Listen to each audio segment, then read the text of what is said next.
Ni dai da faru waka sana'a nake da farko, da ita ce nake mamakin isar da sako ga jama'a mai gyaro ayyukanmu ne ya karko.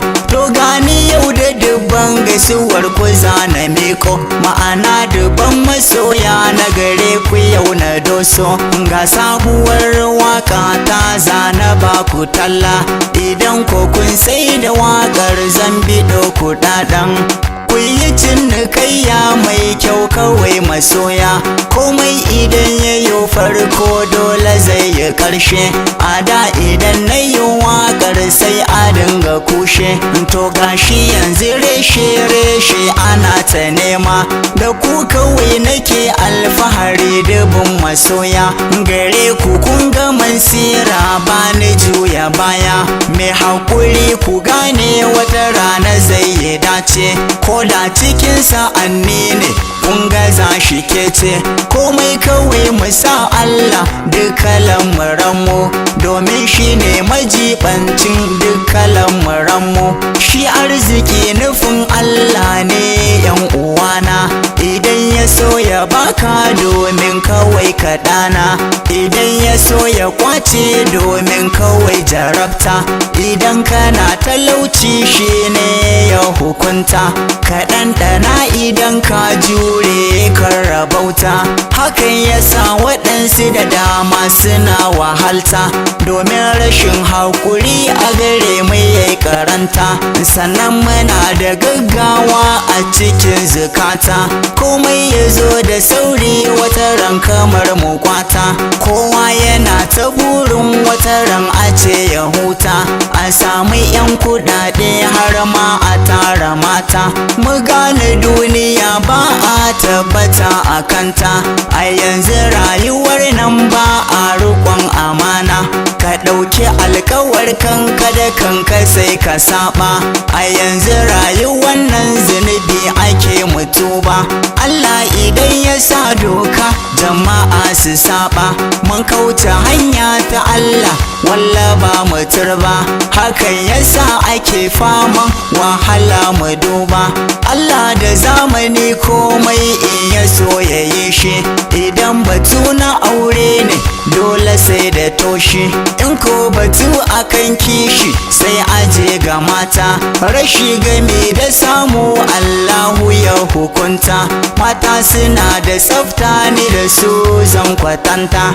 Idan ka ce za ka bi su wallahi za ka rufta, ba za ka samu komai ba kamar a ce wadata.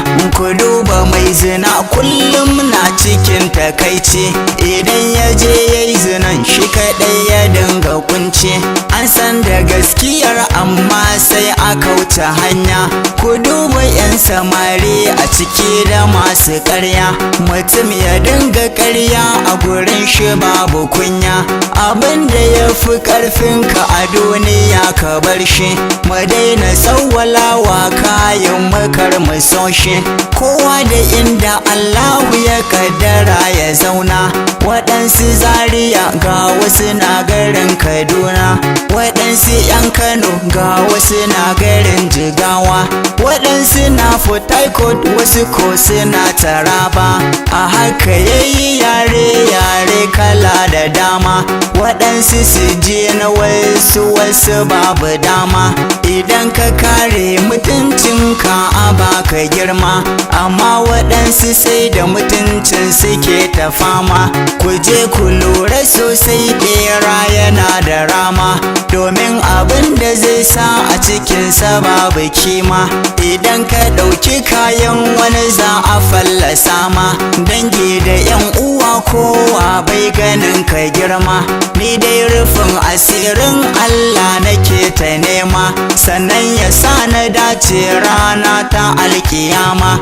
In kauce duka sharrin dabba mutum da aljan, ni ban da ra'ayin tozarta wa ɗan uwana. Waɗansu har so suke su ga 'yan uwa a rana.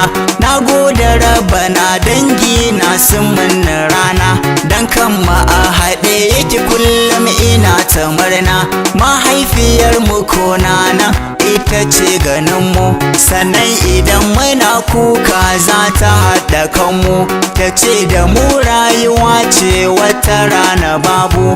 Idan tana kalaman nan sai na fara kwalla, ya so ya bar rayuwa mai kyau babu dama. Garin da hadiri Jamila zo ki bani lema, aure yana da daɗi kowa ya je ya nema. Mata ku je ku yi aure ya fi daraja ma, Allah ya samu dace sai an jima masoya.